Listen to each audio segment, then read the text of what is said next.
Jean a vu tout cela. Il a tout vu d'avance. Il les a vus dans les 7 églises d'alors. Il les a vus dans les églises d'aujourd'hui, dont les 7 églises de son temps n'étaient pas seulement la vérité, mais aussi la figure. Il a donc aussi vu d'avance l'horreur actuelle, celle de la négation dans un trop grand nombre d'endroits et d'âmes. Il vit d'avance l'horreur extrême, le temps de l'Antéchrist. Il a tout vu à travers sa première vision. La conséquence finale est le résultat de la première conséquence. Cela se répète par cycle au cours des âges, de façon toujours plus accentuée au fur et à mesure de la croissance de l'Église. Il est logique, bien que douloureux, qu'il en soit ainsi, car le Christ est d'autant plus haï et combattu par l'Antéchrist que son affirmation et son triomphe dans les saints se renforcent. Le corps mystique remporte-t-il des victoires? L'Antéchrist augmente son pouvoir et déclenche des combats plus atroces.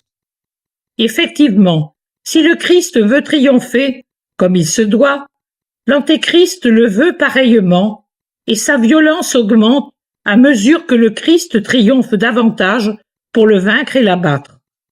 Oh, il n'y arrivera pas. Le Christ est le vainqueur. Mais il l'espère et il essaie.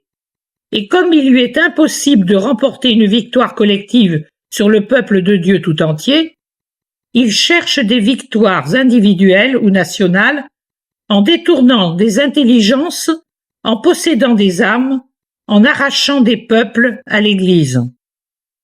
Les 7 églises avaient été fondées peu de temps auparavant par ceux qui avaient été envoyés dans ce but par Dieu directement. Allez donc de toutes les nations, faites des disciples.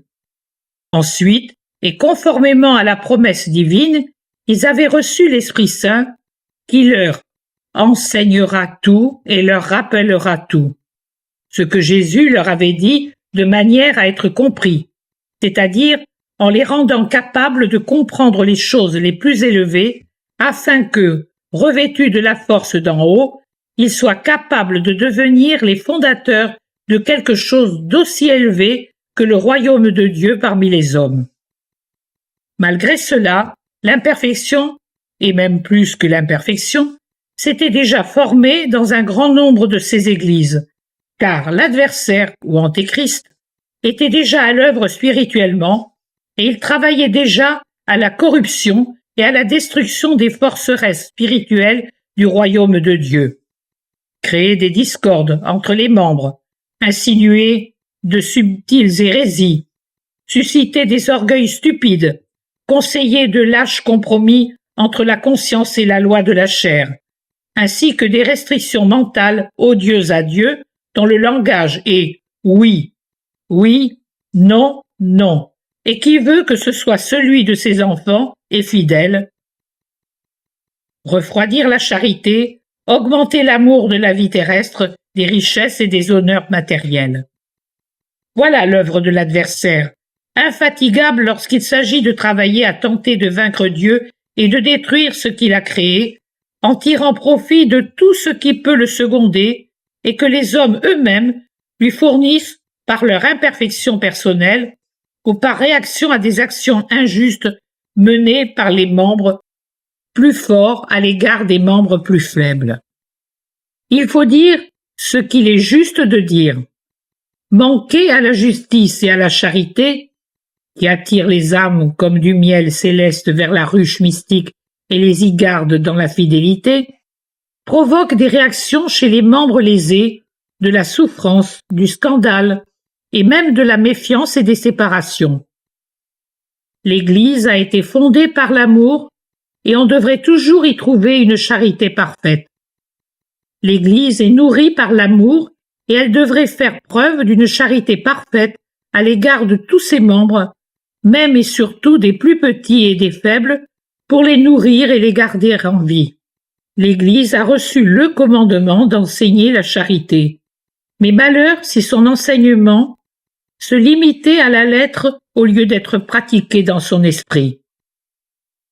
Vivre dans l'amour pour permettre aux agneaux d'y vivre, C'est là le devoir des pasteurs.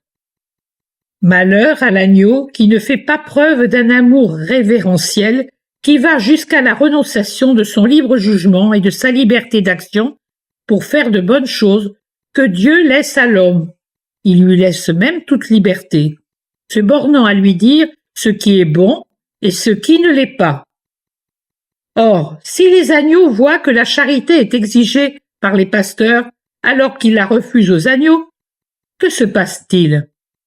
À cause d'un cœur qui ne s'ouvre pas aux besoins infinis des âmes, je parle du cœur des pasteurs, les âmes se dirigent ailleurs, vont frapper à d'autres portes. Or ce sont parfois des portes qui s'ouvrent sur les besoins matériels, fournissent du pain, des vêtements, des médicaments, des conseils, une aide pour trouver un emploi, pour ne pas être chassé de chez soi par quelques riches au cœur dur, mais qui ôtent aussi la foi et la justice des cœurs. C'est bien ce qui se passe. Pour du pain, pour un vêtement, un toit, une aide pour établir la justice envers un persécuté, une âme, si ce n'est plusieurs, abandonnent la bergerie, le pâturage, la voie de Dieu et s'en vont vers d'autres pâturages et d'autres voies, les premiers matériels, les secondes antichrétiennes. Au cours de l'évolution séculaire de la vigne mystique, il s'est produit beaucoup de séparations, même de la part de sarments importants. Les causes en sont multiples, et toutes ne provenaient pas d'une rébellion spontanée des membres, mais aussi d'une rébellion provoquée par un rigorisme sans charité ou sans justice qui impose aux autres de porter des fardeaux qu'ils ne portent pas eux-mêmes. C'est pour cette raison qu'Israël connut guerres intestines et schismes. C'est pour cette raison que le petit peuple a suivi le Christ. C'est toujours pour cette raison que, aujourd'hui encore, des membres se séparent ou du moins restent perplexes quand ils ne tombent pas dans le scandale.